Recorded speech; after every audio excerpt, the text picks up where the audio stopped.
আসসালামু আলাইকুম, good morning everyone. ময়না family ব্লগে আপনাদের সবাইকে স্বাগতম। আশা করি আল্লাহর রহমতে আপনারা সবাই ভালো আছেন। আল্লাহর অশেষ রহমতে আমিও পরিবার নিয়ে ভালো আছি। তবে আমার একটু ঠান্ডা লেগেছে। ঠান্ডাটা গত 5-6 দিন ধরে প্রচুর পরিমাণে। আশা করি ভয়েসটা শুনলেই বুঝতে পারছেন। তো একদম সকালবেলা থেকে ব্লগটা শুরু করছি। সারাদিন কি করি সব কিছুই ভিডিওর মাধ্যমে শেয়ার করার চেষ্টা করব। তো বিসমিল্লাহ বলে নিজের হাতে গাছ থেকে লাগানো একটা লেবু ছিঁড়ে নিলাম। এই গাছের লেবুগুলার স্মেলটা খুবই সুন্দর। দেখেন সবাই, সকালের ওয়েদারটা না আমার ভীষণ পছন্দের। তো প্লিজ সবাই দেখা শুরুতে একটি লাইক এবং লাস্টে কমেন্ট করে আপনাদের সুন্দর মতামত জানাতে কিন্তু ভুলবেন না। আপনার একটি লাইক আমাকে ভিডিও বানাতে অনেক উৎসাহিত করে। ঘরের কাজ শেষ করে এখন বাহিরের কাজ সেরে নিচ্ছি। ঘরের কাজটা আমি অফ ক্যামেরায় কমপ্লিট করে নিয়েছি। এখন বাড়ির উঠান ঝাড়ু দিয়ে নিচ্ছি। ঘর আর বাহিরের উঠানটা পরিষ্কার না থাকলে আমার যেন কাজই শেষ হতে চায় না। আমরা যারা ম্যারিড আপুরা আছি তাদের কিন্তু দিনটাই শুরু হয় সংসারের কাজ দিয়ে। সকালে ঘুম থেকে উঠলেই মাথার মধ্যে একটা টেনশন কাজ করে, আজকে কি রান্না করব, কি খাবার খেলে হাজব্যান্ড পছন্দ করে, বাচ্চারা পছন্দ করবে, এরকম একটা মাথার মধ্যে যেন টেনশন কাজ করে। তো আমি প্রতিদিন ঘুম থেকে উঠেই আগে ঘর আর বাড়ির উঠানটা পরিষ্কার করে নিই, তারপর আমি রান্নাবান্নার কাজে যাই। এভাবে কাজ করলে আমার কাছে মনে হয় কাজগুলো অনেকই কম লাগে। দেখতে দেখতে তো একদম শীত চলে আসছে। আমাদের জেলায় তো মাসাল্লাহ 2 দিন ধরে ভালোই শীত পড়ে। তো আপনাদের জেলায় কি এখনও শীত পড়েছে আমাকে কমেন্টের মাধ্যমে জানাবেন, যারা যারা আমার আজকের ভিডিওটি দেখছেন।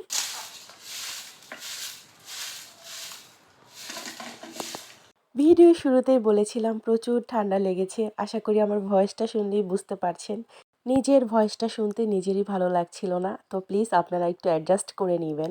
তো এখানে সকাল সকাল আমি একটু হার্বাল চা বানিয়ে নিলাম। তো বেশি কিছু খেতে ইচ্ছেও করতেছিল না। তো সকালের হালকা পাতলা একটা ব্রেকফাস্ট করে নিচ্ছি। এমনিতেও ঠান্ডা লাগলে কোনো খাবারই টেস্ট পাওয়া যায় না। পানিটার পর্যন্ত টেস্ট পাওয়া যায় না।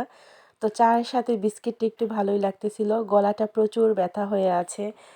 এই ভাঙা গলা নিয়ে ভয়েস দেওয়া তো আরও কঠিন। কি আর করার, ভিডিও তো আপলোড করতেই হবে আমার কলেজের আপু এন্ড ভাইয়াদের জন্য। তো প্লিজ আমার চ্যানেল যেহেতু নিউ, আপনারা আমাকে অনেক বেশি সাপোর্ট করবেন আর ভালোবাসা দিবেন। ইনশাল্লাহ আপনাদের সবার ভালোবাসা আমার চ্যানেলটা একদিন অনেক বড় হবে।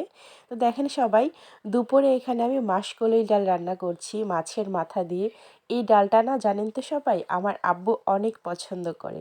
তো আব্বুর কথা আজকে খুব মনে পড়তেছে, মানে আমার আব্বুর অনেক পছন্দের একটা ডাল।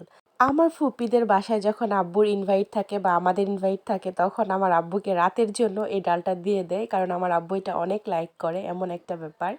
তো এখানে আমি সোয়াবিন দিয়ে ডিম রান্না করব। তো আপনাদের কাছে সোয়াবিনটা কেমন লাগে খেতে অবশ্যই কমেন্টের মাধ্যমে জানাবেন। আমার তো অনেক ভালো লাগে সোয়াবিনটা খেতে। তো এখানে আমি ডিমটা আগে ফ্রাই করে তারপর ওই তেলের মধ্যে সোয়াবিনটা ফ্রাই করে নিচ্ছি। সোয়াবিনটা আমি হালকা ভেজে তারপর কষিয়ে রান্না করব। এভাবে সোয়াবিন মাছ অথবা ডিমের সাথে রান্না করলে আমার কাছে বেশি ভালো লাগে। এমনিতেও খালি রান্না করা যায়, তো আমি কখনো খালিটা ট্রাই করি নাই। তো এখানে আমি মাংস রান্না করতে যে যে মশলা প্রয়োজন সব মশলা আমি একসাথে এখানে ভালো করে কষিয়ে নিয়েছি। এখন ভেজে রাখা সোয়াবিনগুলো দিয়ে দিচ্ছি। এই মশলার মধ্যে আমি সোয়াবিনটা 5 থেকে 7 মিনিট লো আঁচে কষিয়ে নেব ভালো করে, তারপর ঝোলের পানি অ্যাড করব। তবে আমার কাছে মনে হয় এই সোয়াবিনটা আমাদের মুসলমান থেকে হিন্দুরা একটু বেশি খায়। তো আপনাদের কাছে সোয়াবিনটা কেমন লাগে বা কেউ কখনো খেয়েছেন কিনা, কোনো টেস্ট পেয়েছেন কিনা, এটা আমাকে জানাবেন কেমন।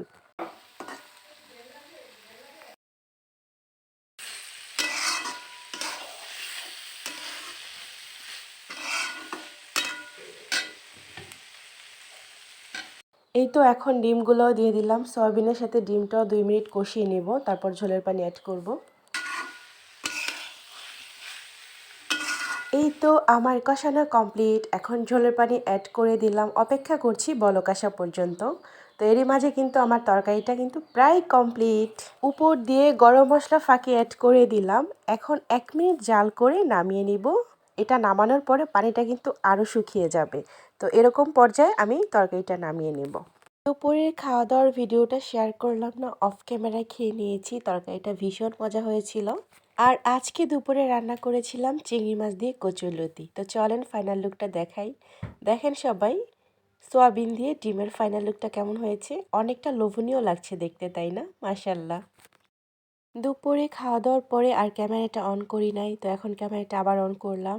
এখন বাজে বিকাল 5টা। ডাইরেক্ট ছাদে চলে আসলাম কাপড়গুলো তুলতে। কাপড়গুলো এখনও ভালো করে শুকায় নাই, আধা শুকনা। তো আমার কাজের আন্টিটা একটু লেট করে আসে, তাই কাপড়গুলো শুকাতে চায় না। আজকে সন্ধ্যার পরে ফুচকা বানাবো, তো কিভাবে বানাই সব কিছু আপনাদের সাথে শেয়ার করব, তো আমার ভিডিওর পাশেই থাকুন। এই তো দেখেন সবাই, আমার কাপড়গুলো কিন্তু তোলা কমপ্লিট। ছাদে চোখে পড়লো একটা মুরগি, সেটার একটু ভিডিও শ্যুট করলাম। ছাদটা না অনেক নোংরা হয়ে আছে, পরিষ্কার করতে হবে। আমরা এখন ফুচকা খাচ্ছি। বাজারেরটা কিনে খেলে পুষে না, বাসায় অনেকগুলো খাওয়া যায়, এর জন্য বাসায় বানাইতেছি। ফুচকা যখন ফুলে না অনেক ভালো লাগে, বুঝছো? ফুচকাগুলো যখন ফুলকো ফুলকো ভাবে ফুলে রুচির মতো, দেখতে অনেক ভালো লাগে। আর ফুচকা বাঁচতে আমার অনেক বেশি ভালো লাগে। কি সুন্দর ফুলছে।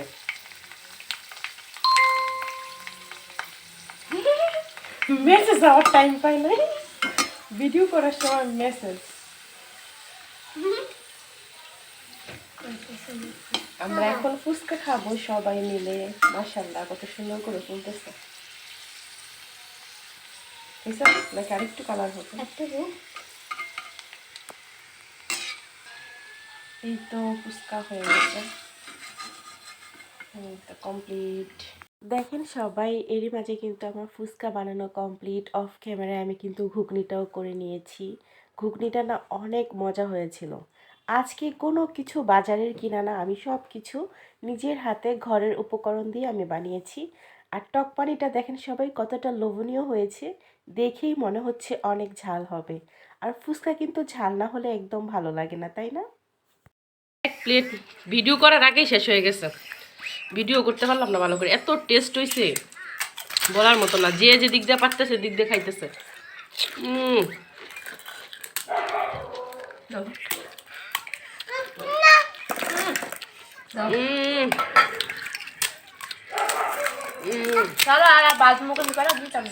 এত টেস্ট। এখন তো খাওয়া শেষ পর্যায়ে। এখন কেমন হয়েছে মা বলেন, কেমন হয়েছে সত্যি করে বলবেন? ভালো আছে। তুমি মজা হয়েছে না? অনেক মজা। তোমার এখনো খাওয়ার বাকি আছে? অনেক মজা হয়েছে। কেমন হয়েছে এখন বলো? এত টেস্ট হয়েছে, মানে মুখ দিয়ে বলতে পারতেছি না, মুখ দিয়ে কথা বের হইতেছে না, এতটাই টেস্ট হয়েছে। বাজারের থেকেও বেশি টেস্ট হয়েছে। তখন বেশি মজা। মিষ্টি মিষ্টি লাগে তখন।